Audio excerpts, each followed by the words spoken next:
What is up, guys, and welcome back to episode number 80 now of the Leeds United career mode. And in today's episode, we have 3 games for you, 2 in the Premier League, and then we take on Porto in the final game of today's episode as we look to take them down and get through the first knockout round of the Champions League. Knockout rounds, yeah. So if we manage to do that, it'll be an interesting, to see who we get in the next round because there are a number of teams in here who are very, very good. And I just want to say before I start this commentary, right?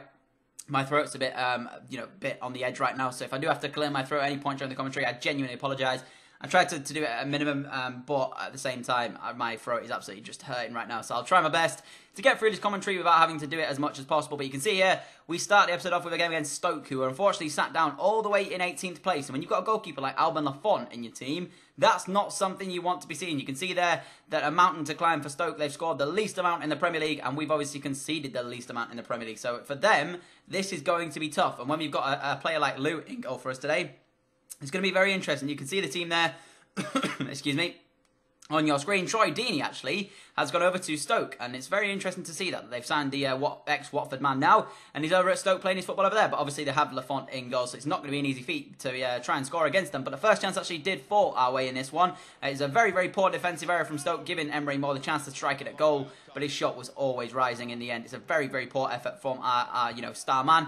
Into the 15th minute, though, straight after that one, we basically won the header here, got the ball into Emery Moore. Moore manages a lot of luck to actually get the ball back here, and there's no real pass on for me, so I decided to just run past the players. An absolutely wonderful touch past the defender there. Short cross got absolutely done, and Emery Moore smashes that one into the bottom corner. An absolutely wonderful solo goal from the number 9 here, and he's actually complained to me in the game, in one of the upcoming episodes, that he's not getting enough game time here at Leeds.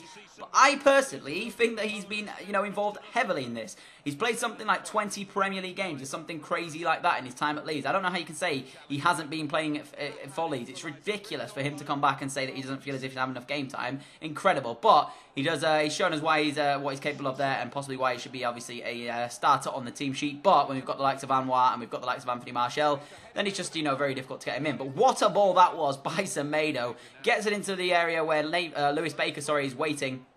And his header was against the post. I was absolutely gutted because that would have been an incredible goal there had we been able to score that. And then Stoke tried to get themselves back on level terms here, but gave Anthony Martial the chance to run at the defensive backline here. Gives it into Dendoncker. Dendoncker into Suso. Suso now goes one more, I do believe, to Emery Moore, who gives it down the line here to Baker. And Baker's got so much time and space. I knock it forward with the analog stick, get into position, and Baker curls that one past Alban Lafont there to make it Stoke 0, Leeds United 2. A very, very comfortable game in the end for us.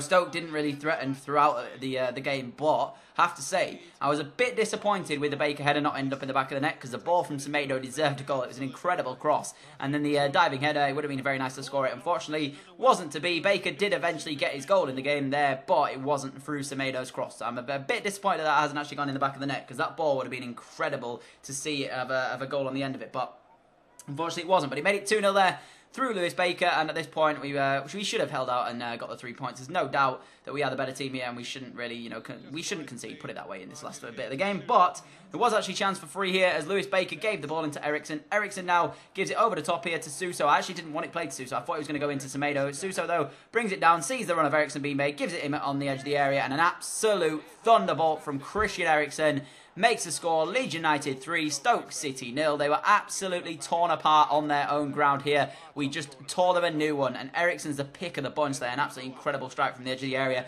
right into the top corner. And to Alban Lafont's credit, there's nothing he can do about any of the goals today. Just 3 absolutely brilliant goals. Emery Moore, obviously, with a solo run into the finish. Then you've got Lewis Baker getting into position one-on-one with Alban Lafont. But then that one from Christian Eriksen was absolutely incredible. Fully deserved to be, get on the score sheet. He had an absolute blinder game. It was unfortunate, though, he didn't get it on sooner. But then the goal that he does score to get himself on the score sheet is an absolute worldie there. And you can see we did, in fact, pick up the 3-0 victory and pick up 3 points as we look to close in on the Premier League title. We're about, I'd say, 17 to 20 points clear. I can't quite remember exactly how many points we are in front of Manchester United at the moment. But we are very, very close to, obviously, securing that Premier League title. I think we're like 24 Premier League games in or something crazy like that. So there's only probably about 14 left, and we should comfortably get it now, surely. But You can see a variety of results and how they happened across the board if you saw it there. And then, guys, we went in and pretty much went straight into another game after that. There was nothing really to show you. We went up against Leicester at the King Power Stadium. Obviously, the former champions haven't managed to replicate it in this career mode as of yet. They've been up there. They've been challenging. They were up there last year as well. They were in the top 3 for a time up until they sort of fell off. And it was just us and Spurs. But in the end, we ended up coming out as title winners. But Leicester have been the type of team, I've mentioned it numerous times in this career mode, where I've gone to Leicester or I've played against them, and it's been so difficult to play them, especially when they ran that Musa and Vardy combination where they sat back and just had 2 forwards and then hit me on the counter. It was so frustrating. So going into this one here, I couldn't really take any chances with this Leicester City side. If they named like a similar tactic and a similar setup to what they did in that last time that they beat us 2-0 a few seasons ago now, they haven't played it for a couple of seasons, but if they'd have done it here, I would have been in such, danger here, because my defence, unless Eric Bailly's playing, isn't the quickest, and the pace of Musa and Vardy could have really hurt me. You can see there, I did actually play Bailly, although he's not really had the greatest of campaigns here, at least, let's call it. He's not got off to the greatest of starts, but I felt as though I needed to play him here today because Leicester have so much pace on the break that I wanted a quick defender. We've got obviously 2 quick fullbacks in Semedo and Grimaldo, but this is a really nicely worked free kick, and Ahmed Musa takes the strike on eventually and sends his effort over the bar. But knowing Musa, that could have gone any way it pleased, really, because Musa is just such a dangerous man in this game. And you can see 67 minutes in, nothing happened for us really in the attacking sort of side of things until this point when a free kick was put in by Leicester, very poor in the end. Ross Barkley takes it away for ourselves here in the 70th minute, gives it inside, I do believe now, to the path of Sakho. Sakho down the line to Bailly for some reason. I don't know why Bailly's all the way up here. He cuts back inside and gives it inside to Chris Wood. Wood into Sakho eventually after it comes off of a challenge and it bounces into the path of Hadi Sakho. And Hadi Sakho makes it Leeds United 1. Leicester City 0 at the King Power Stadium. A very fortunate finish on the end of a great move from us. It was very fortunate though the way the ball found its way through to Sakho with the fact of it hitting Chris Wood's feet and then end up going through to the winger. And it's poor from Kasper Schmeichel, I have to say. The attempt of a save there is just atrocious from Kasper Schmeichel. But in the end, we did manage to get our goal, and we it was one of those games where anything could have happened, honestly. It could have gone either way this game. Leicester were the better team in the first half. We didn't really have anything up until this minute here when Hadi Sakho managed to get through and put us 1-0 up in the game. I actually played Patrick Rose in this one as well, one of the youth academy players. I had to name him because of fitness reasons. We had literally no fitness to any of our forwards, and it was just like no point in me even attempting or risking an injury when we've got the second leg of Porto to come up. So I decided to play Patrick Rose, and in the end, we get the result, so that's all that matters. He didn't really play very well himself, but it's to be expected, he's not anywhere near the quality of what we have in forwards here, in Emre Moore, El Ghazi, Martial, all those guys are just simply better than him. So in terms of that one, he's obviously not going to be outshining them, is he? But you can see there, obviously with the Chinese goalkeeper, he's almost 86. I want to hit him to 86, and then he may be able to replace Leno. He's having an absolutely brilliant season since coming in when we dropped Leno for poor form, and it just feels as though right now, I am feeling more confident at playing games with him in between the sticks than I am with Leno. And I know that's bad to say, because Leno has been a wonderful servant for us in the past few seasons, but this season, he hasn't performed anywhere near as good as he should be doing, which is why I've dropped him. And it seems as though right now, the Chinese goalkeeper in Liu is just that little bit better. And you can see here, we're into the second leg here now against FC Porto, taking them on at Ellen Road. If they get a goal, though, this could really change the tie up, because obviously away goals are such an importance in the Champions League. So I'm hoping they don't manage to score. And if that's the case, then hopefully we'll come away with a good result here. But I can't really afford to get, I can't really afford to give away a goal, especially at home. And if we give away the first goal, that'll be even more atrocious. So hopefully we don't go into this game and give them a chance early on to get themselves momentum going in this one. Because if FC Porto gets some momentum going, this tie could be extremely difficult. Away from home, we played well when we went over there in the last episode. We got ourselves the away goal, which is what mattered. You can see the rest of the ties and how they look right now.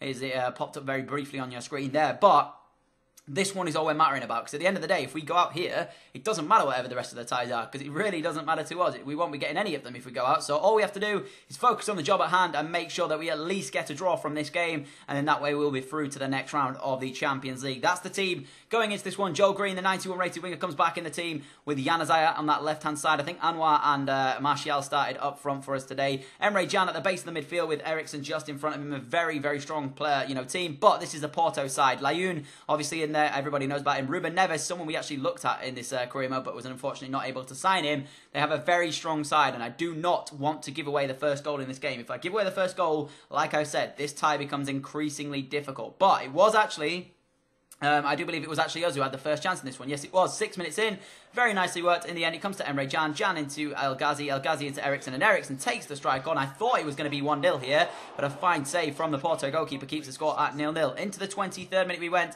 Eriksen gives away the ball cheaply in a very poor position. It was poor. It's probably the pass in the end, but a fantastic save again from Lou. That's just incredible. And maybe if that was Leno in goal, we would have gone back to 1-1 in the aggregate lead there. But fantastic save from Lou to keep us still in the lead over aggregate. But here we go, guys. Martial gets into position 60 minutes in to give us a 2-goal advantage on aggregate. 1-0 here on the day. Low-driven shot past the goalkeeper, and he makes it. Leeds 1, Porto 0 here at Ellen Road.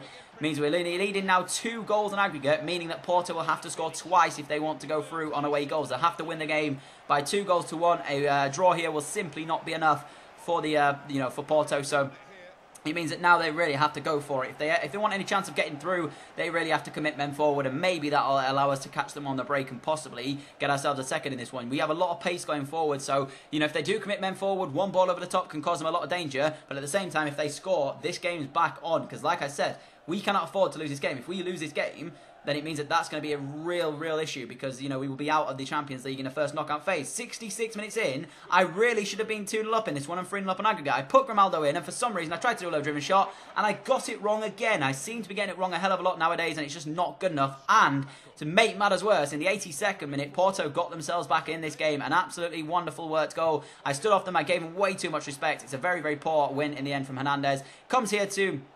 I'm not sure who it was. It might have been Ruben Neves, actually. But a very good strike from the Porto man makes the score 1-1 here. And it was a very tense ending in the last 8 minutes of the game. It was actually Ramos there. And they had Porto have scored again, we would have been out. But thankfully they didn't. It means that we've drawn here 1-1 at Ellen Road. But we go through 2-1 on aggregate. As you can see on the day, we had more possession, less strikes on goal, though. And in terms of that one, it was a very sort of evenish game. Porto just about edged it, in my opinion. But all that matters is we got through. We're now into the next knockout phases of the Champions League. You'll see who we come up against in just a second. So I managed to get the draw out for you guys, and you'll be able to see who we will be playing in the next round. And I can tell you right now, I am not looking forward to it. I was sort of hoping it'd be an easier team than it is. You're going to see in a second. It is actually going to be not FC Porto, sorry. That's who we just played. PSG is what I meant to say. The other draws in the group, though, or in the knockout phases, were Manchester United and Arsenal. Very interested in that one. Inter Bayern, Roma and Barcelona, and of course, Leeds United and PSG. PSG beating Juventus 4-2 on aggregate to get here. Arsenal beating Dortmund 4-3 and Manchester United beating Real Madrid 3-2. And the other games you can see on the right-hand side of your screen. So, there's 3 English clubs left in it, 2 of them playing against each other, meaning that there's only a possibility for 2 of them to get to the semi-finals. But guys, we'll have PSG to come. Let me know what you guys think in the comments below, whether or not we'll be able to get through them and beat them. You can see on your screen when they are actually coming up in the game. It's in April time, and you can see there I said I didn't want it to fall between the Manchester games, and it has fallen between the Manchester games, which is absolutely gutting. But that's going to wrap up this episode of Career Mode. If you have enjoyed, smash that like button, and as always, thank you all so much for the support you're showing on the channel and on the series. I have been Danny, and I'm out. Adios!